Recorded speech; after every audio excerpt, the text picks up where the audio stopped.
The UK government will soon be introducing fundamental changes in how money works. The changes are being planned by central banks around the world, including the UK's central bank, the Bank of England. These changes, once introduced, will affect everyone.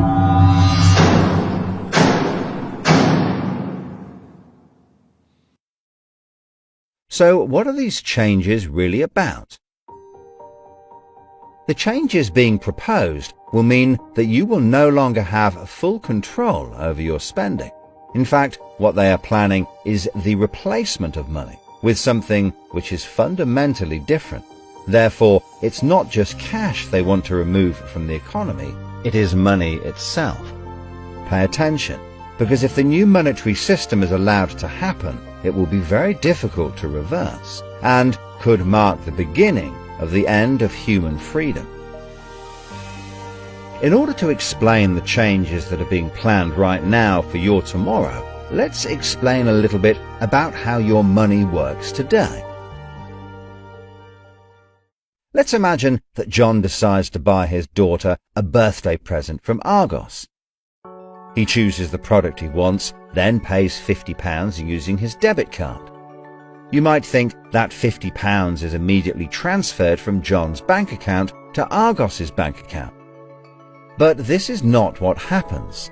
A record is created showing that John's bank owes Argos's bank £50, and John's account will even show that the money has left his account, but the actual transfer of funds does not occur at the time of purchase. John's £50 purchase is one of about 50 million UK transactions that occur every day, and although in each case the account may show that the money has been transferred, the actual movement of funds between the banks only occurs once every day. Every 24 hours, all the payments made to and from each of the UK's 300 plus registered banks are added up to determine how much each bank owes the others. The Bank of England, which is the central bank that all other banks in the system are connected with, derives the total amount that each bank owes and is owed for that day. The Bank of England then intermediates and exchanges funds between all the other banks. So the Bank of England does not know anything about John or the £50 he spent on his daughter. John's money is just a tiny part of a huge transfer of funds. This means that the only organisation that can see what John does with his money is his own bank. The central bank cannot see what John spends his money on, or when he spends it, and John's bank is under an obligation not to share details of his spending with anyone. This means that, rightly, there is a good degree of anonymity and privacy over what John decides to spend his money on. This, in turn, means that a government or central authority, such as the Bank of England, cannot directly restrict John when he uses his debit card, because it has no visibility of what John is doing with his money. If John had paid for the present with £50 of cash, then the purchase would be completely anonymous. Nobody, including John's bank, would know what he had spent his money on. So cash transactions are truly anonymous, and debit card transactions have a high degree of anonymity because only your bank can know about them. So what is this new system? The name of the new system is called Central Bank Digital Currency, or CBDC. It sometimes has other names, such as smart money. Here's how it works. Let's imagine that John, again, decides to buy his daughter a birthday present from Argos. His mobile phone has a smart money wallet or app on it, from which he pays £50 for the product. The app communicates directly with the central bank, the Bank of England, and the money is transferred from his digital wallet to Argos's digital wallet in less than a second. The transfer of funds occurs at the time of purchase, and the transaction is recorded and approved by a centralized computer system on a centralized blockchain. A blockchain is a special computer program that records information very reliably and cannot be amended. The centralized computer system runs continuously and can deal with hundreds of transactions per second as they occur throughout the entire economy. processing all of the public's purchases being made by millions of digital wallets. This sounds fantastic and is so much quicker and simpler than the old system.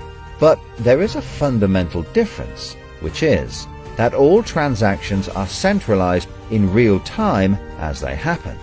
In other words, one system will be able to know about every single digital transaction in the economy as the transactions occur.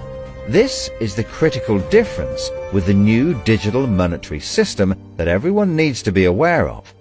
All transactions are centralized in real time as they happen.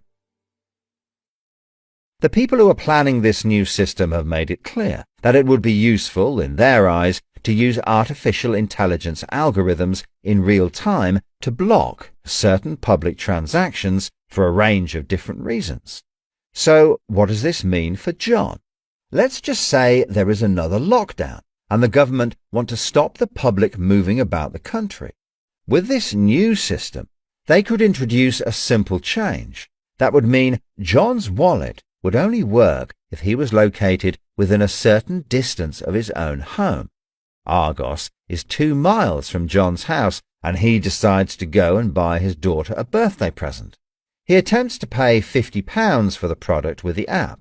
The app communicates directly with the Bank of England's computer system, and the system rejects John's payment before it is made, because the system knows that John is 2 miles from his own home, and John's wallet has been limited to spending within just 1 mile.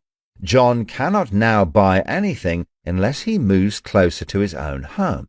His money is now useless if he wants to go anywhere.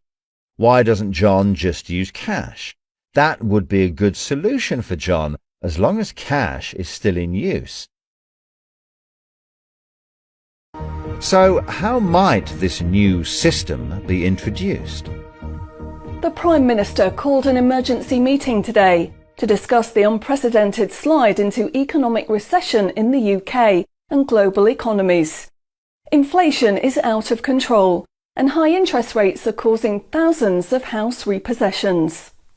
All cash points and over-the-counter cash services are now frozen, and millions of people face losing their life savings as a number of high street banks are declared insolvent.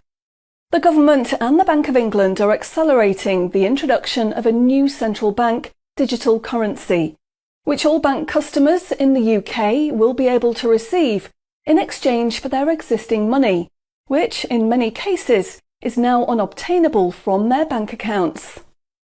The government say that the new digital money will help the economy recover from recession and will be used to bail out public and corporate money currently held in millions of bank accounts by banks that are at the point of collapse.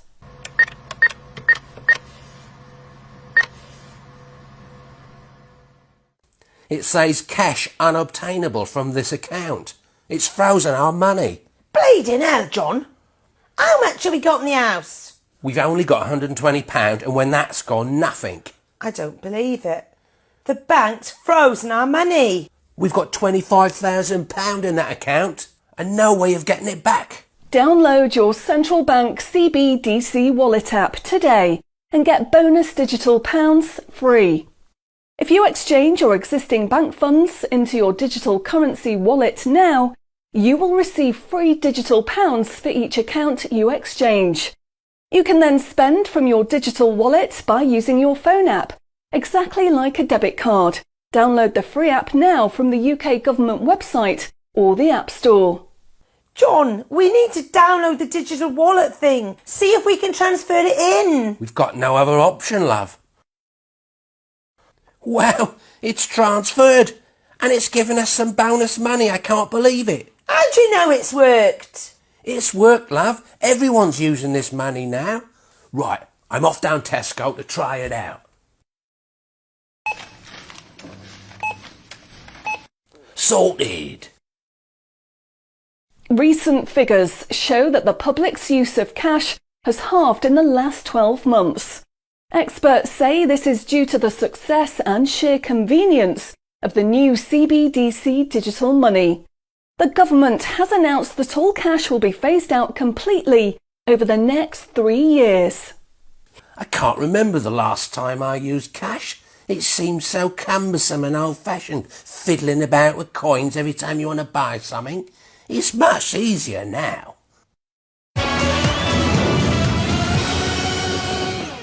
Have you seen the remote control, love? Look what I found. Remember these? What are you going to do with that? Well, I don't know. Look, why don't we keep it? I'll put it in a picture frame. My name's Charlie. Recent data from the annual Climate Change Conference has revealed that only a drastic reduction in fossil fuel use will help protect against climate change. The government has announced limits on petrol and diesel use for all individuals in the UK, which will be enforced using smart money. Each wallet will be limited to a purchase of 15 litres per week, after which the wallet will be prevented from making any further purchases in that week. Ah, bollocks. Growing concerns over obesity and bad health will be tackled using the Smart Money Network. The government proposes to limit the total number of sugary foods that each digital wallet can purchase in any given month. What? Experts say that the new pandemic, which is 10 times more contagious and deadly than coronavirus, can only be defeated by minimising all human contact and staying home as much as possible. In order to enforce this, all digital wallets will only work within 1 mile of the address at which they are registered. Shopping times will be staggered so that you can only make purchases for a 2-hour period each day. All non-essential item purchases will be rejected. Jesus Christ. The government, in a move to stimulate growth in the economy, is trying to ensure that all benefit money paid out to the public is spent within an appropriate time period. From the 1st of August, all benefit payments, including the new social credits, should be spent within 2 months of receiving them. Benefit money will expire and be of no use if it is not spent within the 2-month period. Blimey, they're putting a shelf life on money. Vaccination uptake for the latest pandemic is now at 95%. Anyone who has not been vaccinated will have restrictions placed on their wallets. For the 5% unvaccinated, spending will only be allowed at certain times and within 1 mile of home. Certain goods, such as alcohol, travel tickets and restaurant purchases, will not be available for those who have not been vaccinated, and their digital wallets will not work outside of the UK. Wow. Concerns are growing over people who grow and supply their own food outside of government-approved companies. The government will be restricting the purchase of all seeds and other farming products for anyone that is not a registered farmer. What are they doing that for? The government is trying to reduce the amount of red meat people eat in their diet for environmental and health reasons. Digital wallets will only be allowed to purchase 8 ounces of red meat per week. How much is 8 ounces? In order to protect the environment, the government is introducing limitations on the amount each wallet will be able to spend on the following products: aerosol cans, single-use plastics, coal, meat, chocolate, fish and coffee. What about fags? In a move to encourage good behaviour, the government is awarding digital currency direct to your wallet if you report on anyone breaking lockdown rules or report on individuals expressing extremist views. Anyone deemed to be expressing extremist views may in turn have restrictions placed on their wallets. What's that mean, extremist views? If you give up your cash, you will give up freedom for yourself, and you will give up the freedom of generations to come. It's not the convenience of the new money that is important. What is important is the fact that centralized administration of smart money could be used to control every aspect of your life. Say yes to keeping cash and say no to centrally controlled smart money. What they are going to propose is not money. It is a social control system. Please spread this message.